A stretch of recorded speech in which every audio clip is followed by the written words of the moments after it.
Hello and welcome to this session.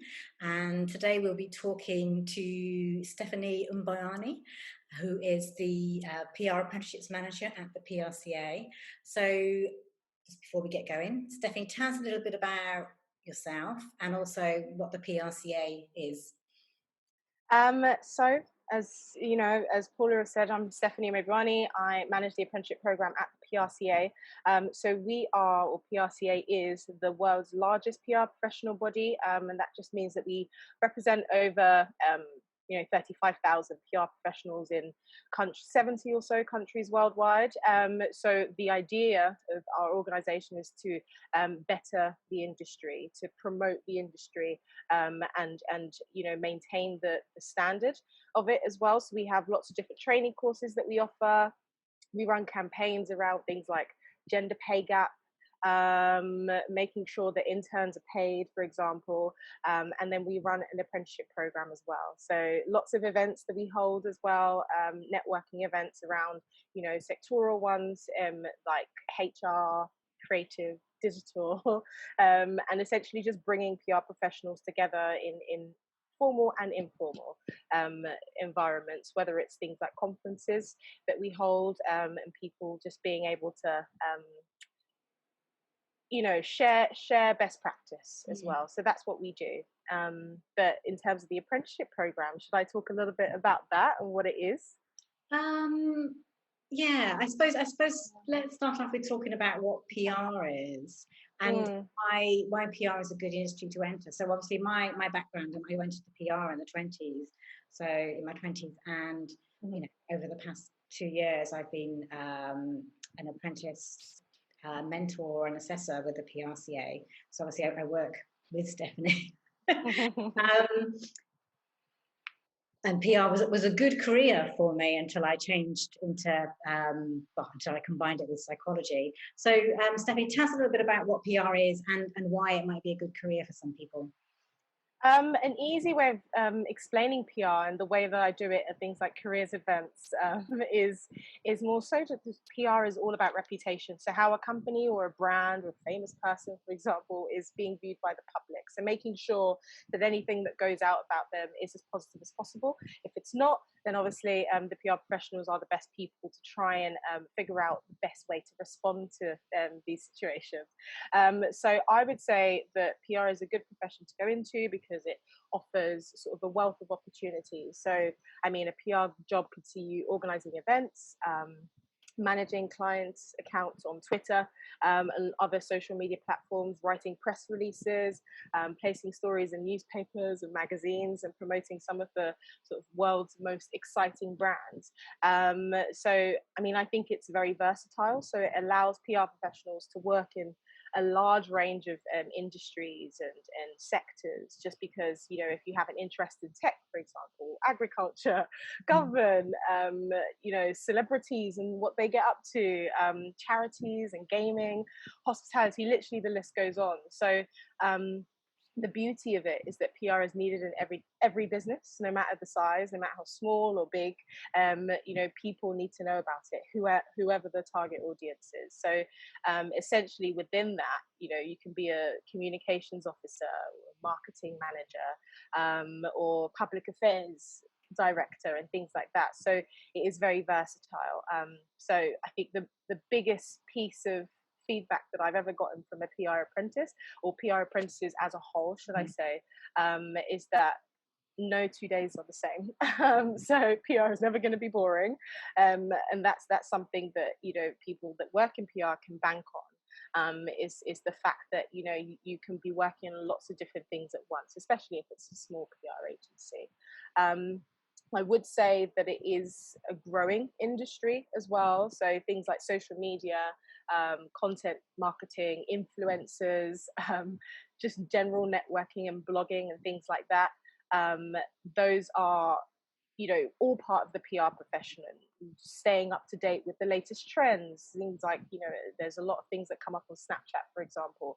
That's all sort of part of the PR profession. So for anyone who is naturally media savvy and has that sort of interest anyway, it's kind of just about tying those interests and strengths into PR specifically if you wanted to sort of apply. Yeah, I think that'll stop there. I mean, I've got so many that I can give, or reasons that I can give as to why PR is a good profession to go into. You know, if you wanted to make money, for example, that, you know, the career progression steps are quite clear. You know, if you wanted to work in a large company or a small company, literally you can do all of that within the same industry. And then, you know, the results are more or less very, very quick to see. You know, if you write a press release for a company or for a brand or on behalf of them, you know, you can open up the newspaper the next day and see it straight away, and you can, you know, sit opposite people in the news and on the train and see their responses. If anything, the data from any sort of campaigns you put together as well, that's all quite sudden, or quite instant, should I say. So yeah, those are the reasons that I would give as to why PR is a good profession to go. Yeah, I mean, definitely, I used to love the variety of PR. And I think the other thing about PR is that once you've got a good grounding in PR, it's one of those businesses that's quite easy to start up on your own, isn't it? You know, you don't need a lot of office equipment and so on. You can just get going with one client and and build your own PR brand. Exactly. And, you know, we actually have had one apprentice on the program who, you know, she worked for a slightly small PR agency, and then she ended up being a freelancer after she finished her program, probably about a year or so after. So it just shows that, you know, if you have a certain sort of drive, you know, as part of your personality anyway, and then you build up the skills and the knowledge that I'm going to talk about the apprenticeship, yes, but you can obviously get that in loads of other different ways, whether it's work experience or internships, or, you know, just doing some free courses online.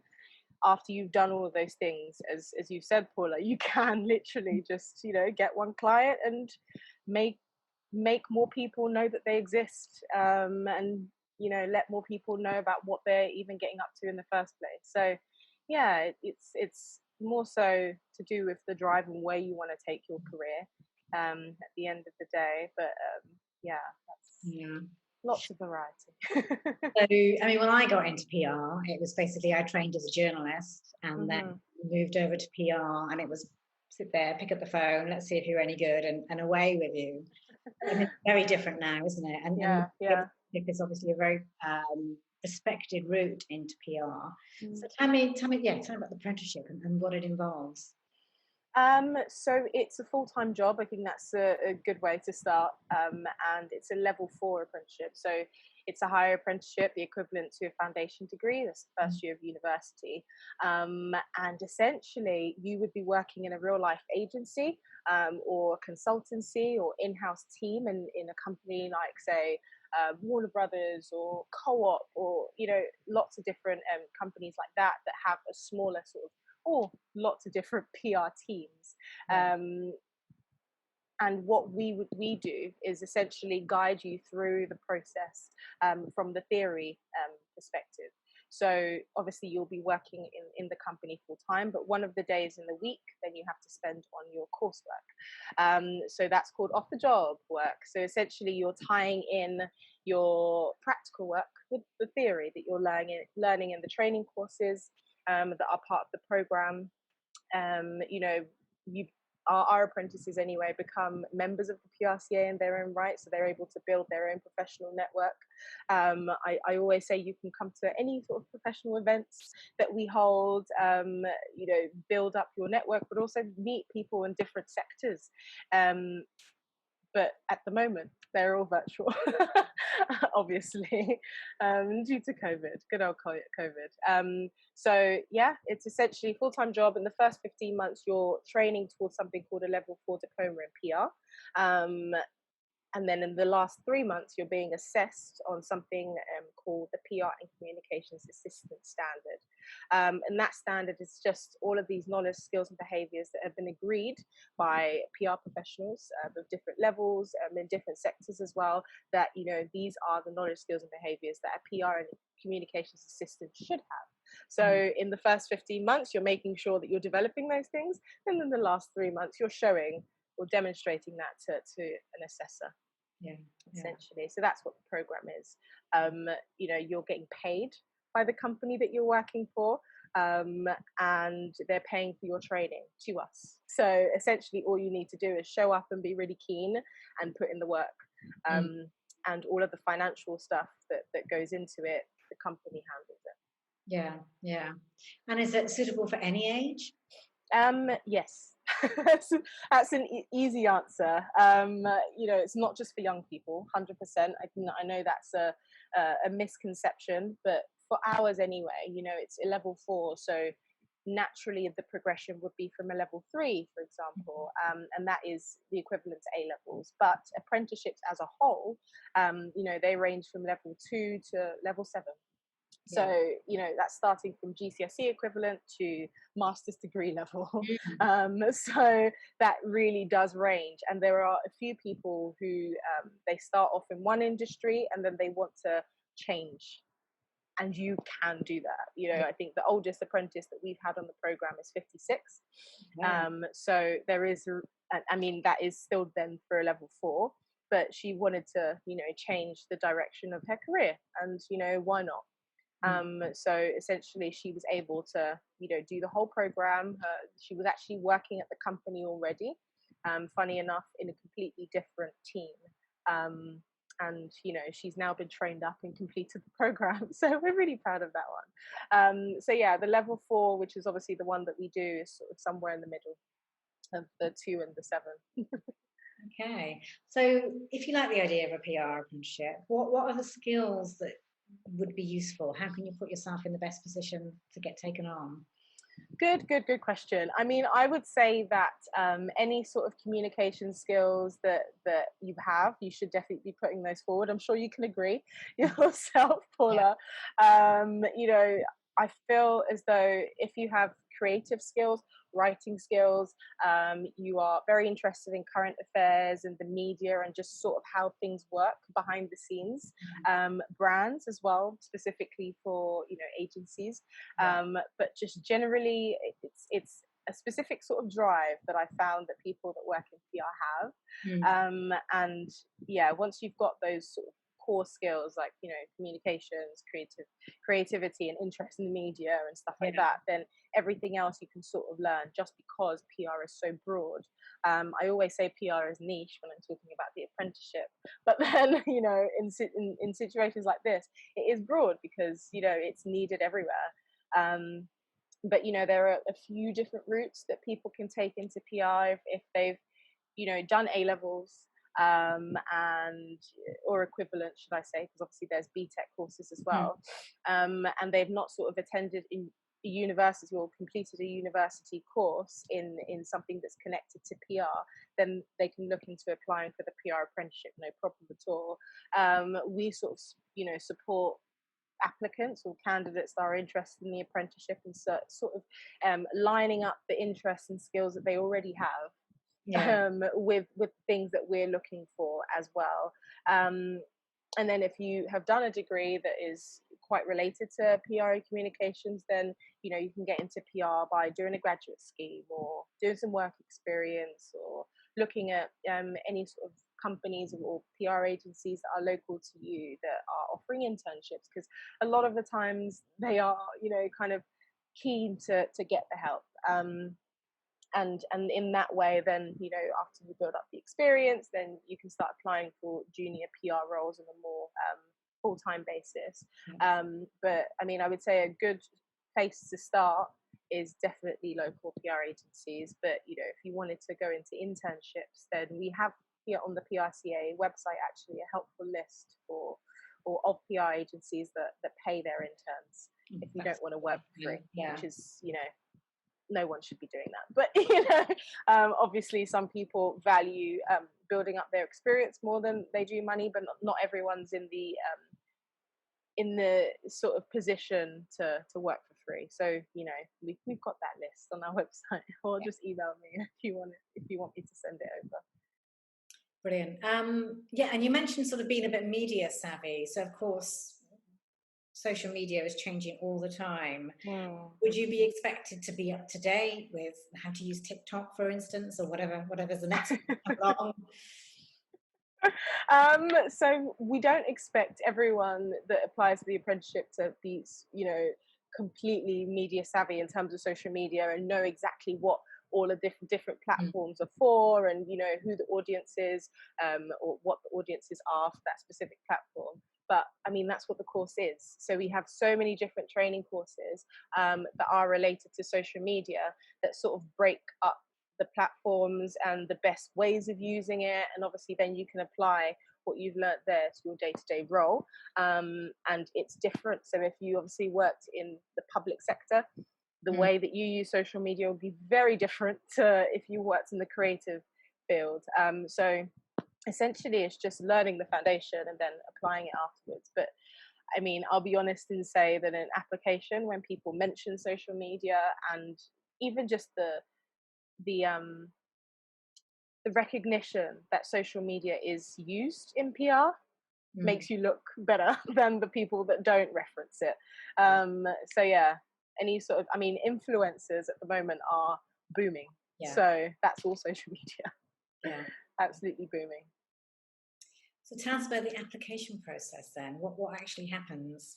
So the PR apprenticeship can be applied for. I'm thinking about it because if it's in anywhere that's sort of not London and it's struggling for numbers, which doesn't happen often, then I'll put it on Indeed.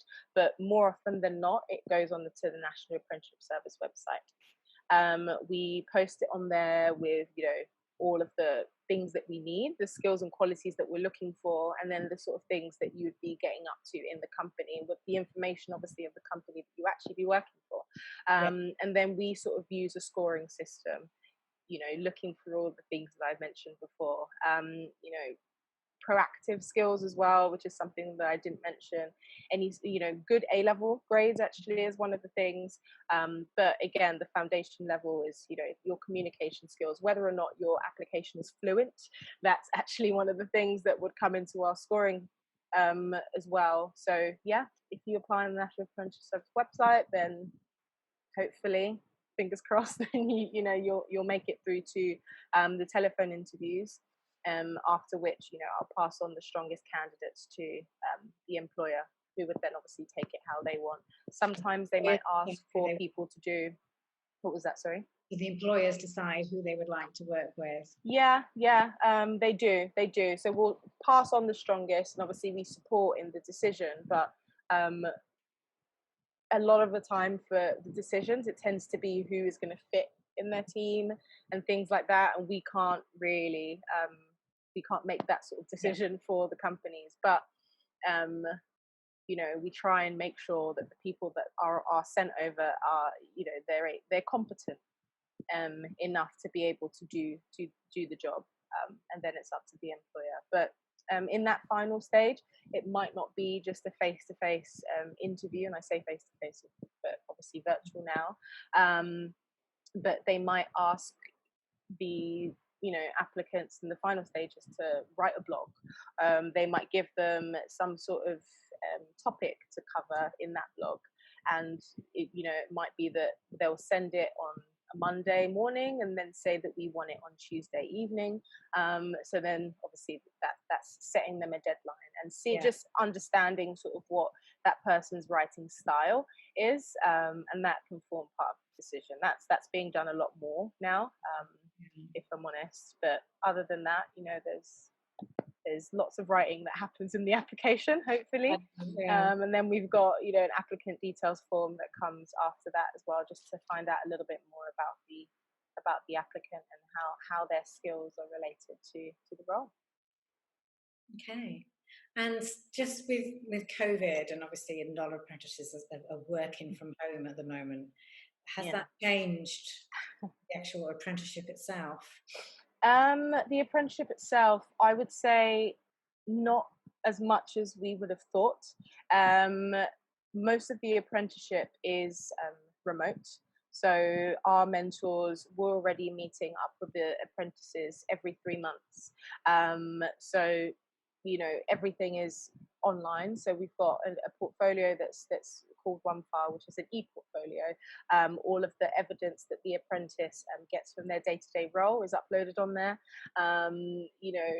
Whether or not it's some emails that they've sent to journalists to sort of prove that they've sold into the media, quote unquote, or some emails to plan an event, for example. All of that forms the evidence and goes onto this e-portfolio. All of the training courses as well are mostly online, or they were mostly online anyway. There were 3 face-to-face ones that have now been made virtual, and those were the only concerns, really. That everything else is ticking on normally. I would be honest and say as well, in terms of the working arrangements, it's affected some of our apprentices, because obviously the uncertainty for a lot of businesses, and trying to figure out where the business is going. But in terms of the running of the program itself, it's ticking along nicely. Yeah. That's good to hear. I think you've answered all my questions. Is there anything else that you wanted to say, to tell us? I would actually add, in terms of the apprenticeship application process, that if anyone wanted to join a mailing list, which just means that they get notified whenever a vacancy goes live, then I'm not sure what the best way of contacting me would be, but if you go onto the apprenticeships, below the video, so people. Okay, great. So essentially, you can contact me, and I'll just send you that link, and that just means that you'll never miss a vacancy. But if that's only if it does actually interest you. Yeah. But any questions at all about the program, about PR, obviously, you know where I am, at the bottom of the video. Yeah. And I think there's one final question for me. You mentioned obviously that they get paid. And I know apprentices get paid various different amounts depending on how old they are. Is there a sort of a set rate that your companies pay apprentices? The average for all of our apprentices, and this is across the board, no matter where, including London and the most remote places around the country, it's 17k per annum. Yeah. And that's entry level. For London-based employers, they are trying a lot more to pay closer, if not the London living wage, regardless of. So 20, 17 or 20, depending on where the company is based.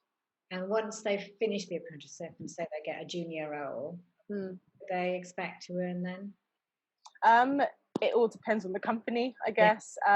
But there always will be a pay raise, just because obviously then you have the qualification. It's just like getting a degree and moving on and wanting to apply in a full-time role. You've now got the qualification to prove that you have the knowledge and the skills. So it would be silly of any company to not give you a pay rise. And then whether or not that company wants to give you a pay rise, you can move on with the qualification in your back pocket. Sorry, I guess some apprentices stay with their company and others move on. Majority is about 75%. The last time we checked, about a year ago, they stay on in the same company, and checking in with alumni that have completed the program over the last 6-7 years. They've all stayed in this same industry. Well, I say all, it's about 92% of them are still in the same industry. So essentially they have gone in so many different routes. As I said, one of them has turned into a freelancer, and that was about a year after she finished in her program. People have gone into social media, people have gone into just the more traditional PR, people have gone into sort of marketing as a whole, public affairs, events as well. Actually, that's something that people have gone into, and essentially anything to do with promotions and just communications and wanting to get out there. Our apprentices are able to get their foot in the door. Great. So there's lots of scope for the future then. That's good. Exactly. Brilliant. Well, I'll put all Stephanie's details underneath. Yes, please do. Thank you very much for our little chat today. Thank you.